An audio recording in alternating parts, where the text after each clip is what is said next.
भाई मेरे जैसी खतरनाक होली आपने कभी अपनी जिंदगी में नहीं खेली होगी। तो आज है होली, इसीलिए सुबह सुबह सबसे पहले मैंने अपने चेहरे पर तेल लगा लिया। उसके बाद गुजिया खा के मम्मी को अपना शिकार बनाया और उनको भी रंग दिया। अबे तूने मम्मी को रंगा, अब इस कुत्ते को भी रंग दो। अरे नहीं नहीं, ये लो इन लोगों ने मुझको भी रंग दिया। अब घर पे थोड़ी सी होली खेलकर मैं जैसे ही बाहर निकला तो मैंने बना लिया एकदम काला काला कलर और ढीला स्क्रू को पकड़ के उसको रंग दिया। अरे देखो देखो पूरा काला हो गया ये। लेकिन जब आस पास में कहीं डांस हो रहा हो तो मैं कैसे रुक सकता हूँ।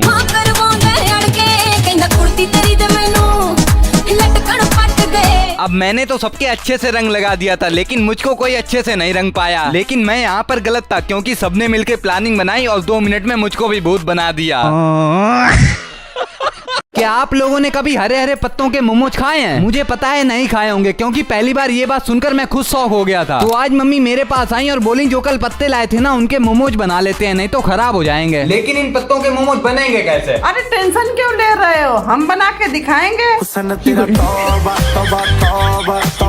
आपको जानना है कि पत्तों के मोमोज कैसे बनते हैं? आओ मैं आपको बताता हूँ। तो सबसे पहले आपको एक कटोरे में बेसन, लाल मिर्च और नमक के साथ साथ हल्दी भी डाल लेनी है और फिर उनका लगे हाथ अच्छे से पेस्ट बना लेना है। और हाँ, जो अरबी की सब्जी आती है ना उसके पत्ते ले लेने हैं और वो जो बेसन का पेस्ट बनाया था ना वो इसके ऊपर चारों तरफ लगाने लगो। इसको चारों तरफ लगा के दूसरा पत्ता उठाओ और इसके ऊपर फिर से वही पेस्ट लगा दो और लास्ट में उस पेस्ट को लगा लगा कर ऐसे इन पत्तों को फोल्ड कर लेना है। बस ऐसे आप 2-3 फोल्ड बना लेना और गर्म पानी में स्टीम कर लेना। लेकिन जब ये स्टीम हो जाए तो चाकू से लंबा लंबा गोल गोल काट लो और जैसे मोमोज फ्राई होते हैं वैसे तेल में फ्राई कर डालो। ये लो बन गए अपने हरे भरे मोमोज। बस इनको एक बार टमाटर की चटनी के साथ खाना, बिल्कुल मोमोज जैसे लगेंगे। नहीं मानते हो तो ट्राई करके देख लो। मेरी लाइफ कितनी भी अच्छी क्यों ना चल रही हो, लेकिन उसमें दुख जरूर आ जाते हैं। जैसा कि तुम आज का ही देख लो, आज पूरे दिन लाइट नहीं आ रही है और मुझको बहुत ज्यादा काम है। चलो लाइट और काम धंधे को एक साइड में रखते हैं और सीधा मूंगफली लेने चलते हैं, क्योंकि सर्दी में मूंगफली खाने का मजा कुछ अलग है। तो जल्दी से मैं मूंगफली की ठेली पर जाता हूँ और वहाँ से मूंगफली ले आता हूँ, जिसको कि मैं खाता हूँ और मेरी मम्मी खाती है, वो भी अंधेरे में। अब लाइट तो आ नहीं रही थी, लेकिन जैसे ही लाइट आती है तो पता चलता है कि घर के सारे लोग तैयार होने लगे हैं, क्योंकि एक शादी में जाना है और थोड़ी देर में तैयार होकर बहरूपिया भी आ जाता है। तो फिर मैं भी टिकटॉक वाले स्टाइल में जल्दी से तैयार हो जाता हूँ। फिर अपने एक और दोस्त को बुलाकर हम तीनों लोग शादी में पहुंच जाते हैं और शादी में पहुंचने के बाद वहाँ पर बिना कुछ देखे हुए हम लोग झबड़ीले कुत्ते की तरह खाने पर टूट पड़ते हैं। अरे यहाँ पर तो बड़े अच्छे अच्छे पकवान बने हैं। और उसके बाद जब सब लोग दूल्हे को देख रहे होते हैं तो हम दोनों लोग इस सस्ते वाले शादी के पीसीओ में घुस जाते हैं। लेकिन इस पीसीओ में फोन तो है ही नहीं। तब तक बहरूपिया अपने दोनों फोन निकाल कर देता है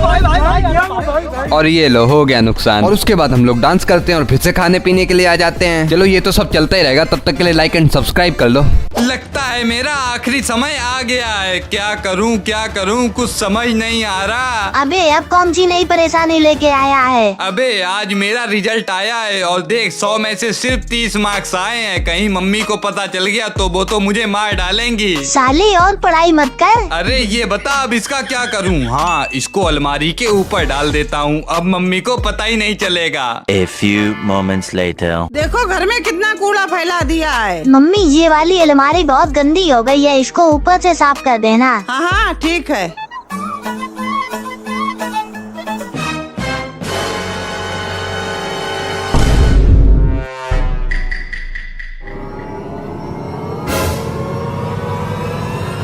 अरे मम्मी को तो सब पता चल गया। साले कैटी।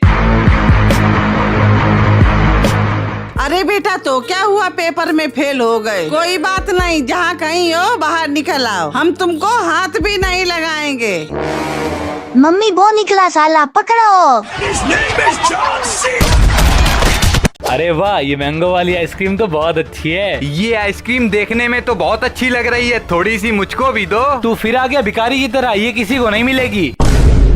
ये एक आइसक्रीम के पीछे बहुत बोल रहा है, इसका तो कुछ करना पड़ेगा। रुक जा, मैं इससे अच्छी आइसक्रीम बनाऊंगा। देख मेरे पास आम भी है और तूने ऐसी आइसक्रीम कभी नहीं खाई होगी। अच्छा चलो फिर बनाते हैं। हाँ देख, सबसे पहले तो मैंने इस आम की गुठली को निकाल लिया और उसके बाद इसमें मीठा मीठा दूध डाल दिया। बाकी बस आखिरी में फ्रिज में इसको ठंडा होने के लिए रख दिया। A few moments later. ये मुझसे बहुत बोल रहा था, इसकी तो आइसक्रीम ही गायब कर देता हूँ। ओहो, इसको खा के तो आज मजा आ जाएगा। चलो अब फ्रिज में आइसक्रीम जम गई होगी, उसको निकाल लेता हूँ। ओए अपनी आइसक्रीम तो ये खा गया।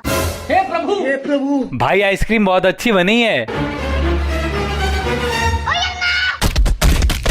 भाई ये फैसला लेना मुझे बहुत ही भारी पड़ गया, क्योंकि आज सुबह सुबह अचानक मम्मी की तबीयत खराब हो गई। और ये सब इसलिए हो रहा है क्योंकि मम्मी पीती है मटकी का ठंडा ठंडा पानी। तभी देखो ना भाई साहब, हो गया जुकाम बुखार। मम्मी तो ठंडा पानी पीना मानेंगी नहीं, लेकिन मैं इस मटकी का ठिकाना जरूर लगा दूंगा। इसीलिए मटकी को अपने हवाले करके सबसे पहले उसमें पानी डालकर उसको अच्छे से साफ कर दिया और थोड़ा सा नमक लिया और उसमें डालकर हिला डाला। चलो अब ये तो साफ हो गई और साथ ही साथ लगे हाथ इसको धूप में भी रख देते हैं, क्योंकि अभी अगले साल पानी पीने का काम आएगी। इतना सब कुछ कर दिया है, बर्तन और धुल दो। ठीक है, ये भी करना पड़ेगा क्योंकि मम्मी बीमार है। बताओ भाई साहब, इतने सारे बर्तन साफ होने को पड़े हैं जैसे ये घर नहीं कोई होटल हो। ये लो एकदम बर्तन भी चमका दिए। अरे वाह, अब कपड़े नहीं धुलोगे? अब तो लग रहा है कि मैंने काम करके गलती कर दी, अब मुझसे कोई काम नहीं होगा। वैसे ब्लॉग अच्छा लगे तो लाइक एंड सब्सक्राइब कर देना। देखो वैसे तो मैं जल्दी नहाता नहीं हूँ, लेकिन आज मेरे पास 2 रीजन है नहाने के। एक तो आज मंगलवार है और दूसरा मेरा भाई आज कॉलेज से अपने घर आ रहा है। तो जल्दी से नहाने के बाद मैंने वस्त्र पहने और भगवान जी की पूजा कर ली। और तभी मेरे पास बहरूपिया की कॉल आ गई और बोलता है कि यार तेरा खाना आ गया है। मैंने सोचा मेरा कौन सा खाना, देखने गया तो वहाँ पर तो छोले भटूरे थे और सुबह सुबह इतना अच्छा खाना मिल गया तो मजा ही आ गया भाई। और भाई के घर आने में मैं इतना खुश नहीं था जितना खुश मेरी मम्मी थी। लो जलेबी लेके आ। अच्छा, बड़ा लड़का आ रहा है, उसके लिए जलेबी और मेरे लिए कुछ नहीं। तुम तो बहुत नालायक सुअर हो। तो तभी मम्मी के पास कॉल भी आ गई कि मेरा भाई स्टेशन आ गया है। तो मैंने दोस्त की बाइक उठाई और सीधा स्टेशन पहुंच गया। और ये देखो मेरा भाई भी यहीं पे मेरा इंतजार कर रहा है। भाई की लड़की पड़ गई कॉलेज में। पर तुम्हारी तो शकल ही नहीं अच्छी है, तब भी पट गई। तो भाई को सीधे बाइक पर बैठाला और मम्मी के कहने पर मैं सीधे जलेबी की दुकान पर भी आ गया और यहाँ से जलेबी लेकर मैं सीधा घर पर पहुँच गया। अब 2 महीने के बाद भाई को देखने के बाद तो मेरी मम्मी तो मुझको भूल ही गई, क्योंकि भाई वो दोनों लोग जलेबी खा रहे थे और मुझको नहीं दी जलेबी। बाकी फिर मैंने जलेबी खुद ले ली। और तुमको ब्लॉग अच्छा लगा तो लाइक एंड सब्सक्राइब करो। अरे देखो देखो, तुम लोगों को एक जादू दिखाऊं। अबे तूने इस गुब्बारे को कैसे फोड़ा? अरे बेटा जादू है जादू। हमको भी सीखना है ये जादू। वैसे यही सही मौका है पैसा कमाने का। हाँ मम्मी, 1000 रुपए दो, मैं सिखा दूंगा। अच्छा 1000 रुपए, ये लो। लगता है मुझको ये पायल समझ रहा है, अभी इसकी पोल खोलता हूँ। मम्मी आपको पता है, इसने सबसे पहले संतरे की छिलके का रस निकाला और फिर उस रस को उंगली में लगा के इस गुब्बारे को फोड़ दिया। मम्मी इससे रुपए वापस ले लो, उल्लू बना रहा है ये।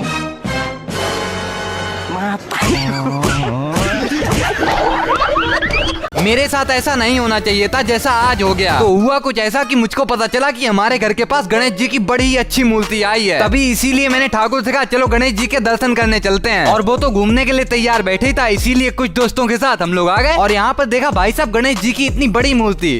चलो अब यहाँ तक आए तो गणेश जी से एक विश मांग लेते हैं। गणेश जी मेरी गर्लफ्रेंड बनवा दो। लगता है विश पूरी हो गई। अरे यार आज तो मुझको लगा भगवान जी मुझसे खुश हो गए। बाकी यहाँ के दर्शन करके सभी लोगों ने प्रसाद लिया और फिर आ गए हम लोग कुछ खाने पीने। अब खाने पीने तो आ गए थे, लेकिन ये नहीं पता था खिलाएगा कौन। पर ठाकुर के पास पैसे हैं। पहले पापा बोलो। अब बताओ, कुछ खाने के लिए पापा बोलना पड़ेगा। पर छोड़ो, मैं नहीं बोलूंगा पापा।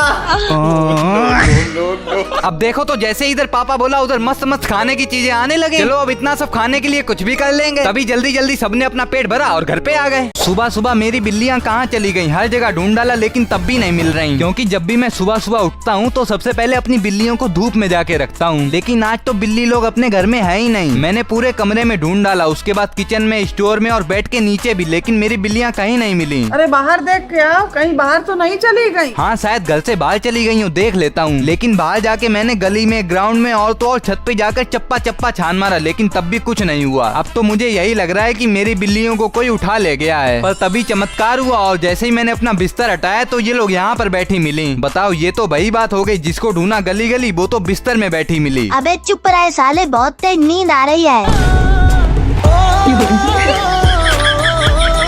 अरे कहाँ गया, एक बार मिल जाए बस। यहाँ पर छुप जाता हूँ, वो मुझको नहीं ढूंढ पाएगा। आप सोच रहे होंगे कि मैं छुप क्यों रहा हूँ, तो देखो होली बिल्कुल सर पर आ गई है, लेकिन मेरे पास होली के कलर्स नहीं है। मम्मी होली वाले कलर दिला दो। चलो भागो, फिर आ गए भीख मांगने।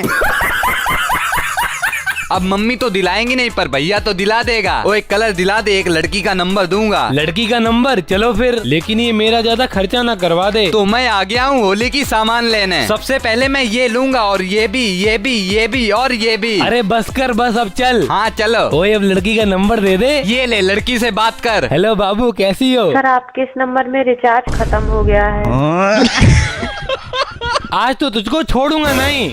लगता है मेरी बिल्लियां कुछ दिन में मर जाएंगी। तो मेरी 3 बिल्लियां हैं, कैटी, फैटी और रैटी। कैटी बहुत ज्यादा बदमाश है, ये सबको मारती है, लेकिन आज सुबह से ही फैटी और रैटी कुछ नहीं खा रही हैं। मुझे लगा मन नहीं होगा इसीलिए कुछ नहीं खा रही होंगी, पर दिन से रात हो गई तब भी इन लोगों ने कुछ नहीं खाया और मुझे तो ये थोड़ी थोड़ी बीमार लग रही थी। फिर भाई हुआ रात में रैटी फैटी उल्टी करने लगी। अब मुझे कुछ समझ नहीं आ रहा कि क्या किया जाए, क्योंकि इतनी रात में डॉक्टर के पास भी कहाँ जाऊँ, सब कुछ तो बंद होगा। मुझे तो लग रहा था इनको कुछ हो ना जाए, इसीलिए मैंने फोन पर इन सबके लिए देसी दवा देखी और मम्मी से 2 मिनट में सारी सामान डलवा कर दवा बनवाई। फिर जब इन लोगों को पिलाई तो इन लोगों ने बड़ी मुश्किल से पी और सो गईं। लेकिन जब ये सुबह उठी तो ये तो सब खेल रही थी और दूध भी पी रही थी। चलो भगवान की कृपा से सही हो गई। आज मदर्स डे पर मम्मी ने मुझसे गिफ्ट मांगा तो मैंने उनको एक ऐसा गिफ्ट दिया जिसको देखने के बाद वो मुझसे कभी गिफ्ट नहीं मांगेंगी। आज के बाद हमसे बात मत करना। क्यों मम्मी, क्या हो गया? आज मदर डे पे सब बच्चे अपनी मम्मियों को गिफ्ट देते हैं, तुमने कभी कुछ दिया है? मम्मी अभी इसकी गर्लफ्रेंड होती ना तो ये उसको डेली गिफ्ट देता। अच्छा किया भगवान ने इसकी खराब शक्ल बनाई है। ये कैटी तो हमेशा मुझको फंसाने के चक्कर में रहता है, लेकिन कोई बात नहीं, मैं तो आ गया बाहर दुकानों पर और बहुत ढूंढने के बाद मैंने मम्मी के लिए एक अच्छा सा गिफ्ट ले ही लिया। ये लो मम्मी, मदर्स डे का गिफ्ट।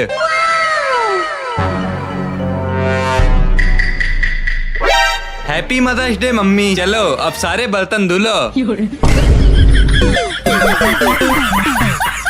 आज सुबह सुबह मैंने मम्मी से नाश्ता मांगा तो मम्मी गुस्से में बोली खुद बना लो जाके। मुझे लगता है माहौल गर्म है। वैसे तो मेरे पास ज्यादा दिमाग नहीं है, लेकिन थोड़ा दिमाग लगा के मैंने मम्मी से कहा आओ लूडो खेलते हैं, जो हारेगा वो बढ़िया सा खाना खिलाएगा। मम्मी मान गई, बोलने लगी इस गेम में तो हम हीरो हैं। गेम स्टार्ट हुआ। शुरू में तो मुझे लगा कि मम्मी जीत गई, लेकिन फिर मैंने मम्मी को एक गोटी से गेम हरा दिया। चलो अब कुछ अच्छा खाने को मिलेगा। भाई साहब मुझे तो लगा मम्मी ही कुछ बनाएंगी, लेकिन मम्मी तो मुझको अपनी दोस्त के यहाँ ले आई।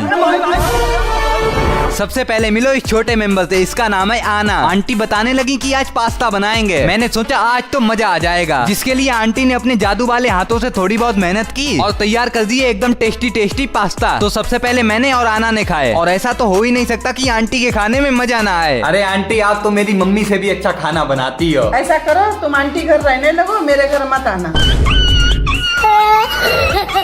पास्ता तो सही में बहुत अच्छे बने थे। वैसे ब्लॉग अच्छा लगे तो लाइक कर देना।